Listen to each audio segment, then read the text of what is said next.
Hey everyone, I hope y'all are all doing good. I'm getting ready to put on my next video. I had to do this one a little bit different. Back in 2021, Paul and I was talking with a young man named Joe, and he agreed to tell us his Bigfoot encounter and let us record it. And the reason why we was doing that was because the next night Paul and I was going to be on Bigfoot Odyssey for the first time to share our stories and my encounter, and we was going to share this young man's encounter because it happened so close to our property. So we recorded him on the phone. The audio is not the greatest, and I apologize, but like I said, it was never meant to be used for anything like this, because during the interview, there was places mentioned and names mentioned that, I would not want to put up. So I had to go through and edit. There's going to be things cut out before and cut out after. So, y'all will still get a good idea as to, what this young man went through.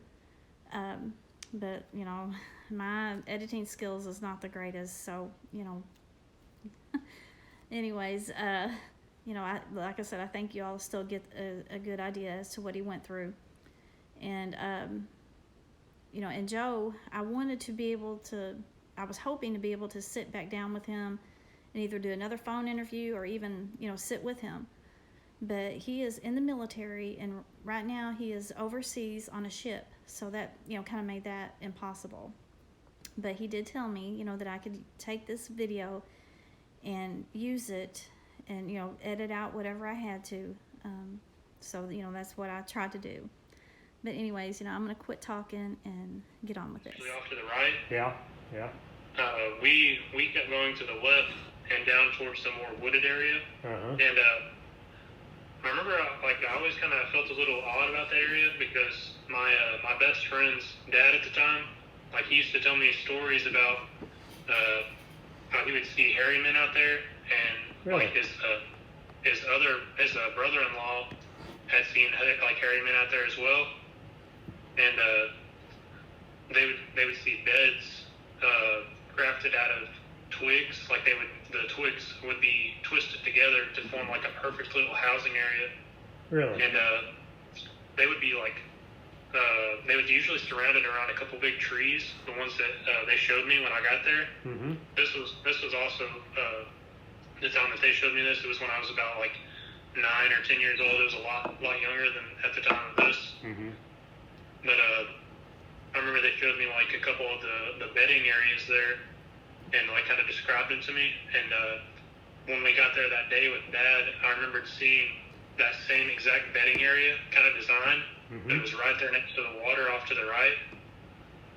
And like I kind of messed around in there and played around in it for a little bit. Just like me and the boys was just playing around in there. And I don't know if they remember it or not, but like that's just one kind of thing I remembered because my buddy BJ told me about it, and his dad talked to me about that. So I was kind of aware of it, but I don't think they were at the time. I thought it was just like I kind of thought it might have just been some kids playing around there and making the crafty thing that I'd heard the Harrymen make.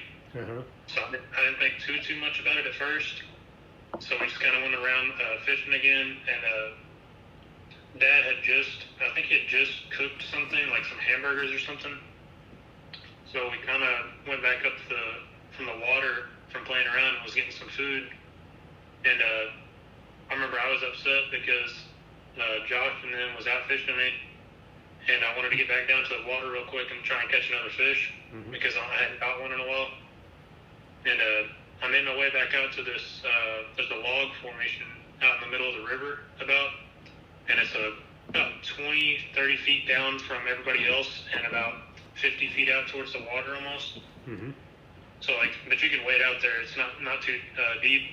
And I was sitting up there on this log, just kept casting my line out probably about 20 minutes, and a majority of the time everybody else was still up there eating. I'd already been out there for a while, and it's kind of almost dozing off out there.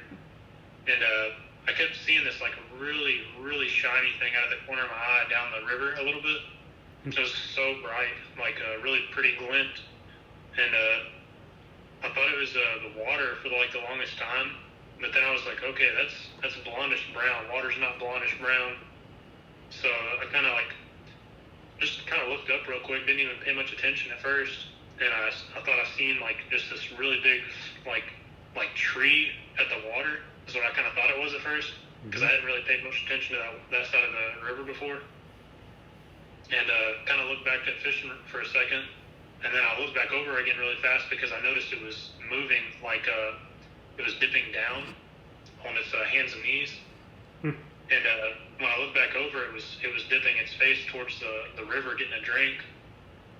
And I was like, oh my gosh, like that's a Bigfoot, like. Because this thing was easily 9 feet tall, like leaned over into the water. This one was not very bulky though, compared to what I normally hear people talk about. Like it was really slender, but its hair was really pretty too. Like it wasn't, didn't have dirty hair. Like it was really, really clean looking, honestly. Like it'd been bathing a lot.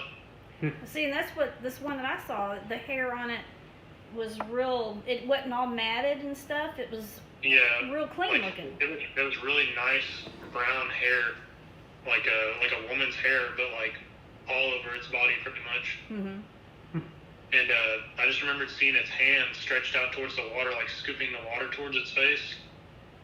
And then I just took off back towards Dad, screaming because I didn't know what it was at first, but I kind of knew it was a Bigfoot just based off the stories. Yeah. But I just couldn't believe it whenever I'd seen it in person. I was so close to it. I was probably maybe 50 feet away from it. Like I think it had gotten so fast if it wanted to. Wow. I was there all alone. But when I had gotten Dad finally, and Dad sprinted over towards me, we looked back and like all you see was just the tree limbs like swaying back and forth really hard from where it had ran through the brush. And I didn't want to go down there that day to look around for like tracks or anything because it was just such a scary experience to me as a kid. Just because of that experience I had as a kid, like I always kind of believed the stories about it, but then whenever I had that, I was like, yeah, there's not really any denying what that was. There's no bear that tall. There's no person that tall. Well, and you could see it plainly, and it was bending down to scoop water to it.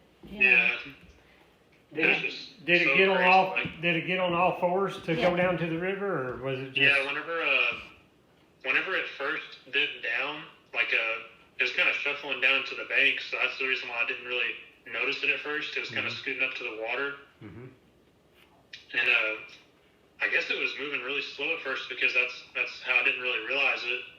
And then once I seen it kneel down, that's probably when I looked over at it because it was still kind of scooting towards the water whenever I was looking. And then it started kind of putting its hand in the water and moving the water towards its mouth. Huh. So was it walking up the bank or like down the bank, or did it come out of the water, or did it come out of the Yeah, so if you're at that exact log formation where I was at, and you was to look down the river, there's about 100 feet, or maybe a little less than 100 feet, and then if you go to the left, there's a little split there that kind of goes to like a little shallow area with some thorn bushes. And it was probably 5 to 10 feet away from that thorn bush area, and it had walked from that path I was talking about through there. It walked from that path and was scooting down the bank area. So like it was staying to the part of the bank that was most like supported, because there's a lot of mud there too. But it was at the supported area to where it wouldn't like worry about leaving tracks or anything. Oh yeah. And you said it was like glistening. The sun was shining off of the hair. Yeah, it was extremely bright. Like the spots that I could see that were in the sun. Huh. It was like a lighter brown color. It was just Because that's weird. Because this guy that we're gonna talk to tomorrow night, he says that he thinks, because people say that they'll see them and then they just disappear. Yeah. But he says he thinks that it's something to do with their hair, and because yeah, well, and that he says he wonders if like maybe their hair, how does he explain it? Absorbs light. Absorbs light. There's some animals that do have that quirk, like polar bears. They can absorb a certain amount of light. Yeah, that's what he said. And there's certain cats that can do that too. Because there's been a lot of people say that when they seen them, their hair was just glistening, like what you're saying. That's what's crazy. Yeah, like it literally almost blended in with the sand around it there on the area because of how bright it was, the patches that were in the sun.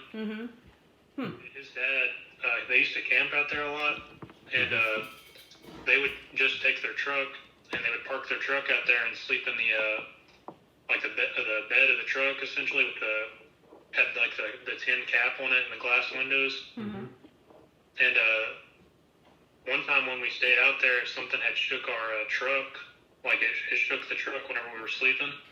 And we were all kind of worried to get up, and we didn't get out of the vehicle though because we didn't want to be jumped by anything.